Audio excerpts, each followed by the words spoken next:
السلام علیکم ورحمۃ اللہ وبرکاتہ۔ الحمد للہ وکفا وسلام علی عباده الذین اصطفى والتقى والعفاف والغنى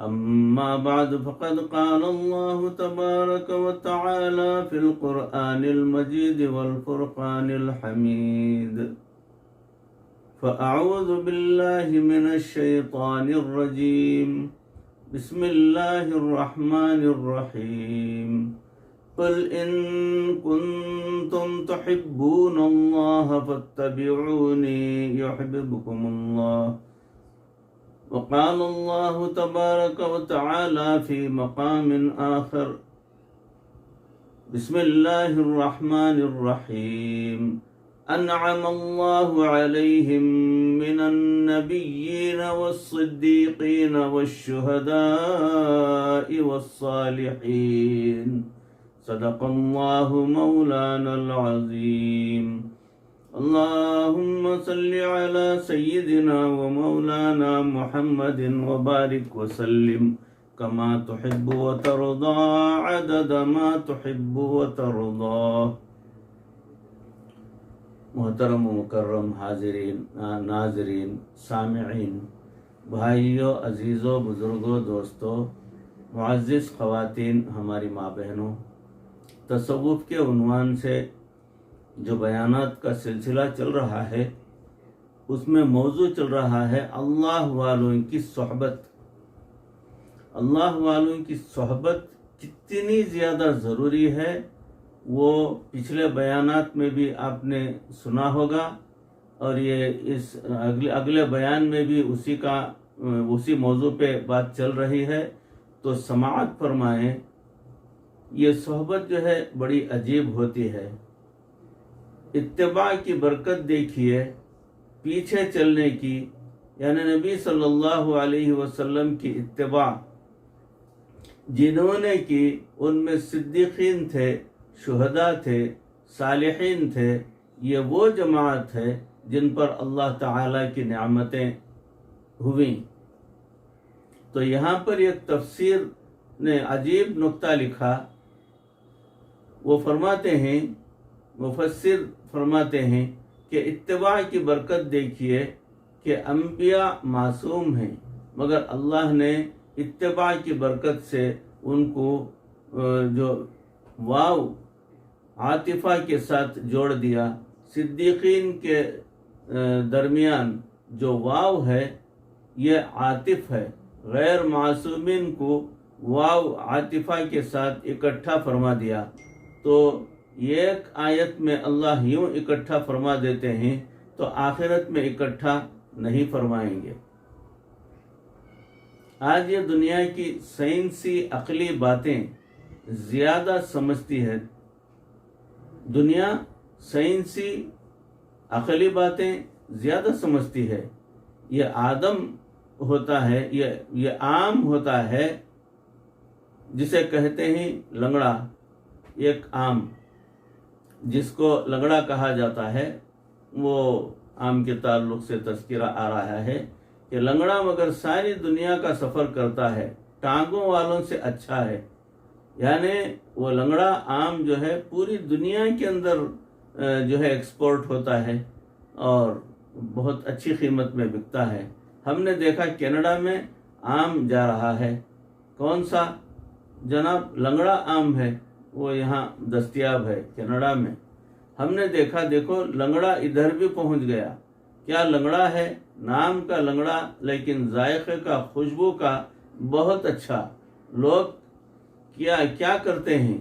دیسی آم اگاتے ہیں اور اس کی ایک شاخ کے اوپر گرافٹنگ کرتے ہیں اس لنگڑے آم کی، چونکہ دیسی آم کے اندر اتنا رس نہیں ہوتا، لذیذ بھی نہیں ہوتا، خوشبودار بھی نہیں ہوتا، اور پھل بھی تھوڑا سا آتا ہے، تو کوانٹیٹی اور کوالٹی دونوں میں اتنی زیادہ جو ہے نہیں ہوتی۔ لیکن جب لنگڑے آم کے ساتھ اس کی گرافٹنگ کی جاتی ہے، اس کو جوڑ دیا جاتا ہے، تو شاخ کے آپس میں جڑنے کے بعد اس کو کہتے ہیں پیوند کاری۔ یہ پیوند کاری کا عمل ایسا ہے کہ وہ شاخ بڑھنے لگ جاتی ہے اور اس شاخ پر پھر وہی آم لگتا ہے، تو تعداد بھی زیادہ ہوتی ہے، رس بھی زیادہ ہوتا ہے، میٹھا ہوتا ہے اور اس کے اندر خوشبو بھی زیادہ ہوتی ہے۔ یہی مثال ہے کہ جو بندہ اللہ والوں کی صحبت میں آئے اور اپنے اس کے دل کے ساتھ پیوند کاری کر لے، یہ دیسی ہوگا، اور اللہ والے ماشاء اللہ اعلیٰ قسم کے آم کی مانند ہوتے ہیں۔ ان کی صحبت کی برکت سے اللہ تعالیٰ پھر اس کے پھل کو بھی بڑھا دیتے ہیں اور اس کی کوالٹی کو بھی بہتر فرما دیتے ہیں۔ یہ ایک درخت کا پھل ہے جس کو آملہ کہتے ہیں۔ یہ جو حکیم لوگ ہیں ان کے استعمال میں کثرت سے رہتا ہے۔ وہ آملہ مختلف بیماریوں کے لیے استعمال میں آتا ہے۔ مشائخ نے فرمایا کہ آملہ کے 2 دانے تھے، گرے پڑے تھے۔ کسی نے کہا بھائی میں آپ کو اٹھاتا ہوں اور آپ کے جسم میں سوئیاں چبھوں گا، آگ پہ آپ کو چڑھاؤں گا، آپ کو یہ ساری تکلیفیں برداشت کرنا پڑیں گی، لیکن جب تکلیف برداشت کر لیں گے تو آپ کی قیمت بڑھ جائے گی۔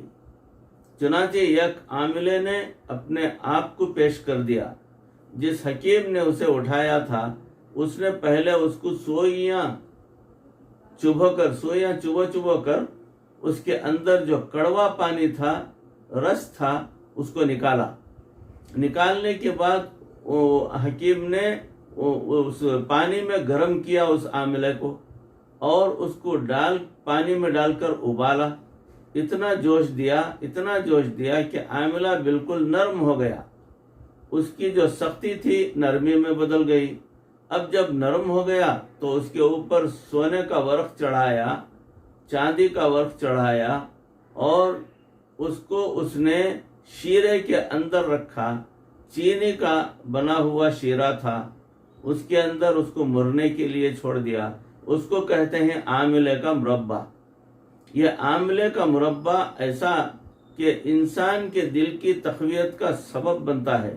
چنانچہ حکیم لوگ پہلے زمانے میں جو دل کی کمزوری کا علاج کرتے تھے تو وہ بڑے دماغی کام کرنے والوں کو کہتے تھے آملے کا مربع استعمال کریں۔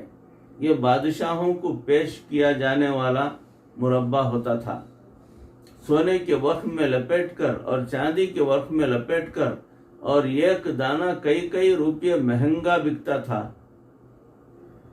تو فرمایا کہ جس نے جان مجاہدے کے لیے پیش کی اس کی شان تو بڑھی کہ بادشاہوں کے ہاتھوں میں پہنچا، سونے کا ورق لگ گیا، اس کو ان کی غذا بنی۔ اور عاملے کا دوسرا دانہ اس نے کہا بھائی مجھ سے مجاہدے برداشت نہیں ہوتے تو میں تو ادھر ہی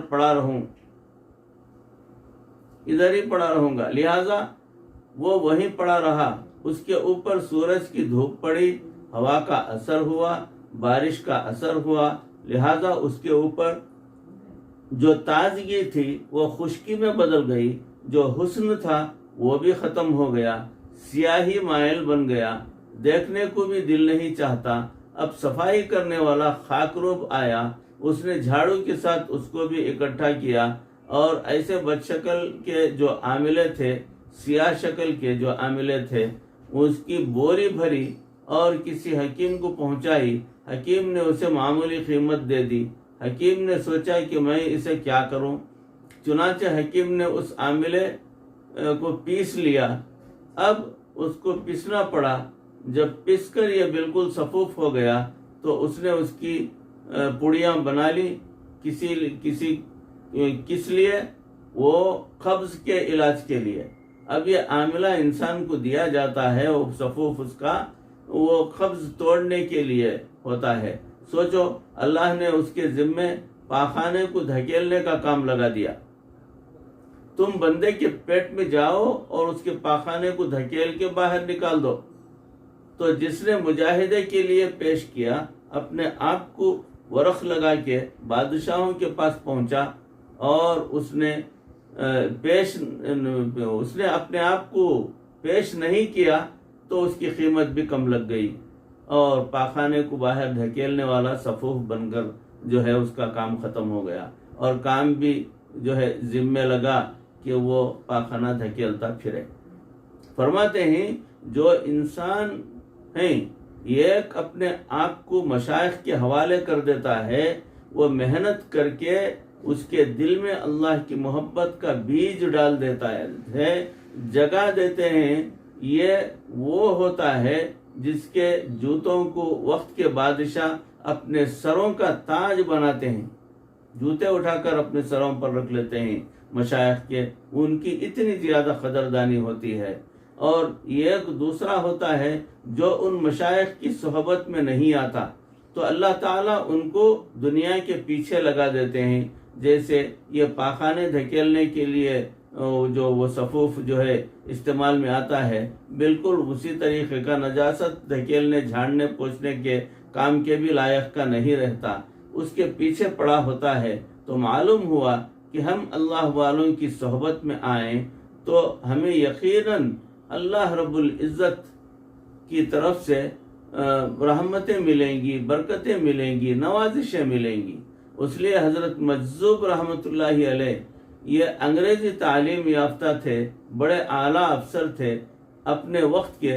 انہوں نے ان سے کسی نے پوچھا تھا کہ مجذوب صاحب آپ تو مسٹر تھے، آپ کی جو یہ ٹر جو ہے کیسے ختم ہو گئی، یعنی مسٹر کی ٹر کیسے ختم ہو گئی؟ انہوں نے بتایا کہ حضرت اقدس اشرف علی تھانوی رحمۃ اللہ علیہ کی صحبت میں آیا، شیخ کی ایک لمحے کی صحبت نے مجھے اس غفلت سے نکال کر اللہ کے اولیاء میں کھڑا کر دیا۔ فرماتے ہیں یوں اللہ کی محبت نے تڑپا کے رکھ دیا، چنانچہ اللہ کی محبت میں تڑپا کے رکھ دینا جو ہے یہی ہے اللہ والوں کا کام۔ اہل اللہ کی صحبت میں نفع کی 4 وجوہات ہیں۔ 4 وجوہات میں پہلی وجہ ہے کہ جس طرف ان کے دل متوجہ ہوتے ہیں اللہ کی رحمتیں، اللہ کا فضل بھی اس طرف متوجہ ہوتا ہے۔ ایک بزرگ سے کسی خادم نے پوچھا، حضرت اللہ والوں کی صحبت میں بیٹھ کر جو آدمی کہتا ہے مجھے بھی فیض ملتا ہے، کیا مطلب ہے؟ پہلے زمانے میں ہاتھ کے پنکھے ہوتے تھے جو چھت پر لٹکے ہوتے تھے اور رسی سے اس کو کھینچتے تھے۔ ہم نے اپنے بچپن میں وہ زمانہ دیکھا، ہم بھی چھوٹے چھوٹے ہوتے تھے تو بڑے بیٹھ کے کھانا کھاتے تھے، ہم رسی کھینچ کے پنکھا چلاتے رہتے تھے۔ جب رسی کھینچتے ہیں تو اوپر سے پنکھا چلتا رہتا ہے، ہوا ٹھنڈی آتی ہے۔ وہ پنکھا اتنا بڑا ہوتا تھا، کمرے کے سائز کا جو ہے کپڑا لٹکتا تھا، کمرے کے سب لوگوں کو ہوا ملتی تھی۔ یہ خادم بھی پنکھا چلا رہا تھا۔ انہوں نے پوچھا کہ بتاؤ یہ پنکھا کس لیے چلا رہے ہو؟ حضرت آپ کے لیے۔ ساتھ والوں سے پوچھا ہوا آپ کو بھی لگ رہی ہے ہوا؟ سارے کہنے لگے لگ رہی ہے، ہمیں بھی ہوا لگ رہی ہے۔ فرمایا بالکل اسی طرح اللہ کی رحمتیں تو اپنے مقبول اللہ کے بندوں پر فرماتے ہیں، اس کے پاس بیٹھنے والے اس رحمت کی ہوا سے محروم نہیں ہوتے۔ دوسری وجہ، ان بزرگوں کے ملفوظات سن کر انسان کو نفس کے رذائل کا پتہ چلتا ہے۔ یہ بہت ہی زیادہ گلٹی کانشیس جاگ جاتا ہے۔ انسان جو ہے اپنے اندر جن جن قسم کے گندگیوں کو دل دماغ کے اندر بھر کر رکھا ہے وہ ہمیں خود سے نظر نہیں آتے۔ بزرگوں کی صحبت میں رہنے کی وجہ سے، ان کے بیانات، ان کے ملفوظات کو سننے کی وجہ سے ہمیں خود پتہ چلتا ہے کہ ہمارے اندر کتنی برائیاں ہیں، کتنے رذائل ہیں، کتنی بری خصلتیں ہیں، ورنہ نفس کی خباثتوں کا پتہ ہی نہیں چلتا۔ اب جیسے کوئی آپ سے سوال پوچھے کہ جناب وسوسہ تو شیطان کی طرف سے بھی آتا ہے اور وسوسہ انسان کو اپنے نفس کی طرف سے بھی آتا ہے، تو سالک کو کیسے پتہ چلے کہ یہ وسوسہ شیطان کی طرف سے یا نفس کی طرف سے ہے؟ کوئی بھی عام طالب علم جواب نہیں دے سکتا۔ اس کا جواب کون دے گا؟ وہ جس کو اللہ نے نور فراست دے رکھی ہے وہی جو ہے وہ سمجھائے گا دونوں قسم کے وسوسے میں پہچان کیسے کی جائے گی۔ اب تیسری وجہ دیکھیے، اہل اللہ کی صحبت میں بیٹھ کر جب انسان ان کو اپنے حالات بتاتا سناتا ہے تو ان کی مقبول دعاؤں کے اوقات میں یہ بندہ ان کو یاد آ جاتا ہے، ان کی دعاؤں میں جو ہے حصہ پڑ جاتا ہے۔ چوتھی وجہ، انسانی طبیعت میں نقل اور صفات کا خاصہ ہے، لہذا ان کی محفل میں بیٹھ کر انسان کو نیک اعمال کی توفیق ملتی ہے۔ چنانچہ فرماتے ہیں فیہ استحباب دعائی مستحضر الصالحین، نیکوں کی محفل میں بیٹھ کر دعا مانگنا یہ بہت مستحب ہے۔ فإن عند ذکرہم تنزل الرحمہ، اس لیے کہ نیکوں کے تذکرے سے اگر رحمت اترتی ہے تو فضلا عن وجودہم و حضورہم، تو جہاں وہ خود موجود ہوں اور جہاں ان کو خود حاضری ہو، پھر اللہ تعالیٰ اس جگہ کتنی رحمتیں نازل فرمائیں گے جن کے تذکرے پر اللہ رحمتیں نازل فرماتے ہیں۔ بھائیو، عزیزو، بزرگو، دوستو، موضوع چل رہا ہے، اس موضوع کو یہیں پر موقوف کرتا ہوں۔ انشاءاللہ اس کی اگلی کڑی یعنی اللہ والوں کی صحبت کی اگلی کڑی جو ہے انشاءاللہ اگلی نشست میں آپ کے روبرو پیش کرنے کی کوشش کروں گا۔ اللہ رب العزت ان کہی سنی باتوں پر اس عاجز کو بھی، آپ تمام کو بھی عمل کرنے کی توفیق عطا فرمائے۔ اللہ ہماری اصلاح فرمائے۔ اللہ ہمارے دل و دماغ سے تمام قسم کی گندگیوں کو نکال دے۔